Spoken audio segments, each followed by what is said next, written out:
Welcome दोस्तों, मैं हूं एडवोकेट जितेंद्र। आज के वीडियो में एक माननीय सुप्रीम कोर्ट का बहुत ही महत्वपूर्ण जजमेंट बताने वाला हूं। इसके अकॉर्डिंग मैं क्लियर करूंगा कि जिनके ऊपर भी डोरी का केस हुआ है या फिर होने वाला है, चाहे पति हो या फिर पति के परिवार के सदस्य हो, कोई भी हो, तो उनके लिए अब मुसीबत खड़ी हो गई है। उनका इस केस से बचना मुश्किल हो गया है। उनके लिए संकट की घड़ी आ गई है, संकट उनका बढ़ गया है। तो क्या बातें इस जजमेंट के अंदर कही गई है, जिनके ऊपर भी डोरी का केस हो रहा है या फिर होने वाला है, पूरा वीडियो बिल्कुल अंत तक देखना है। पूरी जानकारी तभी समझ में आएगी। उससे पहले बता दूं, चैनल को सब्सक्राइब नहीं किया है तो सब्सक्राइब भी कीजिए, बेल आइकन दबाइए, वीडियो को लाइक करके शेयर जरूर कर दीजिए। तो चलिए शुरू करते हैं। पति हो या फिर कोई भी पुरुष, उनके लिए कोई विशेष कानून नहीं है, कोई लॉ नहीं बना हुआ है। यहाँ पे अगर उनके ऊपर कोई झूठा केस होता है तो उनको अगर बचाव करना होता है तो इनडायरेक्टली लॉ को यूज करना होता है और अपने पक्ष में ग्राउंड रखने पड़ते हैं, तब जाके सक्सेस मिल पाती है। डायरेक्टली उनके लिए ऐसा कोई लोन नहीं बना है अपनी सुरक्षा के लिए, प्रोटेक्शन के लिए। तो यहाँ पे जो भी कानून है महिलाओं के पक्ष में, पत्नियों के पक्ष में है।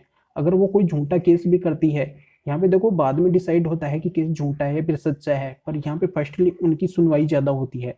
चाहे वो कंप्लेंट करे फिर एफआईआर करे, पति पक्ष से ज्यादा कुछ नहीं सुना जाता है। ये सभी को पता है, प्रैक्टिकली आपने भी देखा है। अगर आपके ऊपर अगर कोई केस चल रहा है डोरी का, तो ये आपने भी देखा है। तो यहाँ पे आज अपन बात करने वाले हैं माननीय सुप्रीम कोर्ट के बहुत ही इंपॉर्टेंट जजमेंट की, जिसमें ये बातें कही गई है। पति के द्वारा या फिर पति के परिवार के किसी भी सदस्य के द्वारा पत्नी से या फिर पत्नी के मायके वालों से अगर कोई भी डिमांड की जा रही है डोरी को लेकर, उसकी अगर वो पूर्ति कर रहे हैं तो यहाँ पे वो डोरी मानी जाएगी, चाहे पैसे ही क्यों ना हो। अगर पैसे की भी अगर डिमांड की जा रही है पति के द्वारा या फिर पति के परिवार के किसी भी सदस्य के द्वारा पत्नी से या फिर पत्नी के मायके वालों से, और वो अगर उस पैसे की पूर्ति कर रहे हैं, वो पैसे अगर दे रहे हैं, चाहे अकाउंट के अंदर ही भेज रहे हैं, अगर वो ट्रांजैक्शन है, वो अकाउंट में भेजा गया है पैसा वगैरह, उसकी अगर रिसीविंग हो रही है, पति के द्वारा रिसीविंग की जा रही है, पति के अकाउंट में भेजा गया है या फिर पति के परिवार के किसी भी सदस्य के अकाउंट में भेजा गया है, तो वो भी डोरी मानी जाएगी।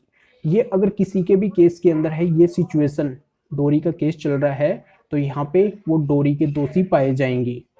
अब यहाँ पे पति और पति के परिवार के सदस्य के लिए संकट खड़ा हो गया है। इस तरीके से अगर ये सिचुएशन है तो बिल्कुल वो डोरी के केस के अंदर फंसने वाले हैं। तो ये जानकारी यहाँ पे समझ में आ गई होगी। ये बातें माननीय सुप्रीम कोर्ट के जजमेंट के अंदर कही गई है। अब बात निकल के आती है कि अगर किसी के ऊपर झूठा डोरी का केस हुआ है तो क्या वो भी फंस जाएंगे? नहीं, वो बिल्कुल नहीं फंसेंगे।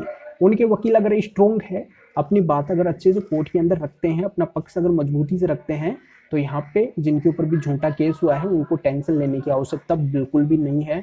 उनका कुछ भी नहीं बिगड़ने वाला है। तो यहाँ पे ये माननीय सुप्रीम कोर्ट का जो जजमेंट है, इसका लिंक इस वीडियो के डिस्क्रिप्शन में दिया गया है। इसको अच्छी तरह से रीड करें, समझे कि क्या बातें कही गई है, तो ये जानकारी आपकी समझ में आ जाएगी। तो इस वीडियो को लाइक करके ज़्यादा से ज़्यादा शेयर कर दीजिए, जो और लोगों को भी जानकारी का पता चल सके। तो फिर आगे मिलेंगे आपसे नए वीडियो नए टॉपिक के साथ में।